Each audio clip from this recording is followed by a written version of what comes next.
আমাদের তো এখন অনেক বয়স হয়েছে, এখন এখানে সব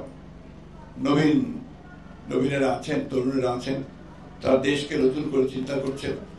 মাহফুজুল্লাহকে আমরা মিস করি, আমি ব্যক্তিগতভাবে ভীষণ মিস করি, এবং তাকে হারানোটা আমাদের জন্য সত্যিকার অর্থে একটা বিরাট শূন্যতা সৃষ্টি করেছে। আজকে একটা আশার আলো সবাই আমরা দেখতে পাচ্ছি যে আবার নতুন করে বাংলাদেশকে আমরা গড়ে তুলব। সবাই কথাটা বলছি, এটাতে সবারই আমার আরো অনেক বেশি আন্তরিক হওয়ার প্রয়োজন, এবং সত্যিকার অর্থেই আমরা যেন সবাই ভবিষ্যৎ প্রজন্মের জন্য যে কথাটাকে বলা হয়েছে বাসযোগ্য দেশ, তিতুমির বলেছে, সেই বাসযোগ্য দেশ তৈরি করার জন্য আমরা সবাই যেন কাজ করতে পারি। মাহফুজুল্লাহর প্রতি আমাদের সম্মান দেখানো তখনই সফল হবে, চূড়ান্ত হবে, যদি আমরা তার এই আরাধ্য কাজটা আমরা করতে পারি। আমাদের তো এখন অনেক বয়স হয়েছে, এখন এখানে সব নবীনেরা আছেন, তরুণেরা আছেন, তারা দেশকে নতুন করে চিন্তা করছেন। কিন্তু সেই চিন্তার মধ্যে কিন্তু সবসময় একটা জিনিস আমার কাছে মনে হয়, যে কথাটা মনে রাখা সকলের দরকার, যে মাহবুবুল্লাহ যে কন্ট্রিবিউশন, অথবা তারও আগে এই দেশকে সুন্দর করার জন্য যাদের অবদান, সেই অবদানগুলোকে যেন আমরা কখনোই ভুলে না দেই। কারণ এদের কাজের উপরে কিন্তু আমরা দাঁড়িয়ে আছি, এবং আজকে যে সামনের দিকে এগুচ্ছি সেদিকে এগিয়ে যাওয়া দরকার। অত্যন্ত প্রগতিশীল মানুষ ছিলেন মাহফুজুল্লাহ, এবং কালোকে কালো বলতে দ্বিধা করতেন না, সাদাকে সাদা বলতে দ্বিধা করতেন না। যে কথাটা এখানে এমনকি বলেছেন যে তার যে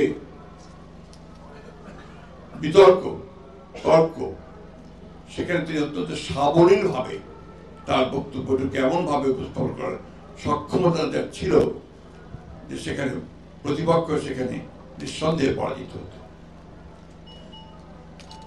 মাহফুজুল্লাহর পরিবার তারা অনেক কষ্ট করেছেন।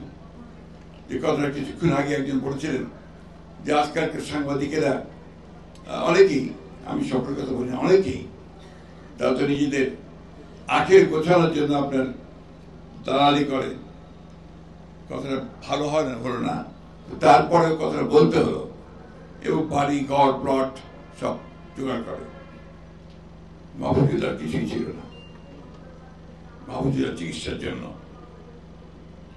তার পরিবারকে, তার বন্ধুদেরকে অন্যের কাছে হাত পাততে হয়েছে। এখনো তার ছেলেমেয়েরা বাইরে আছে, দেশে আছে। আমি তাদের প্রতি আমার সবসময় দেখা করতে পারি না, যেন ক্ষমা চেয়ে নিচ্ছি, কথা বলতে পারি না। আমার খুব কষ্ট হয়, মাহফুজুল্লাহর কথা মনে হলে খুব কষ্ট হয়। বিশেষ করে আমি ব্যক্তিগতভাবে তার কাছে অত্যন্ত ঋণী। সবসময় সে আমার সাথে যোগাযোগ রাখতো, আমার ভুলটা দেখিয়ে দিত, আমাকে সামনে পথ দেখাতো, যে এই কাজভাবে বলেন, এইভাবে কাজ করেন, এটা করেন। এই জিনিসগুলো আমি আর পাওয়ার আমার লোক নেই। যাই হোক, আমি বললাম না, আমি আজকে গুছিয়ে কথা বলতে পারবো না। মাহফুজুল্লাহকে আমরা মিস করি, আমি ব্যক্তিগতভাবে ভীষণ মিস করি, এবং তাকে হারানোটা আমাদের জন্য সত্যিকার অর্থে একটা বিরাট শূন্যতা সৃষ্টি করেছে। খুশি হয়েছি যে তাকে অন্তত মরণোত্তর একটা রিকগনিশন দেওয়া হলো। আসলে আমরা সবাই তার ফেরাতের জন্য দোয়া করি, এই দোয়া করি যে আমাদের সাংবাদিকরা সবাই চেষ্টা করে অন্তত মাহফুজুল্লাহর মতো হতে। ধন্যবাদ সকলকে।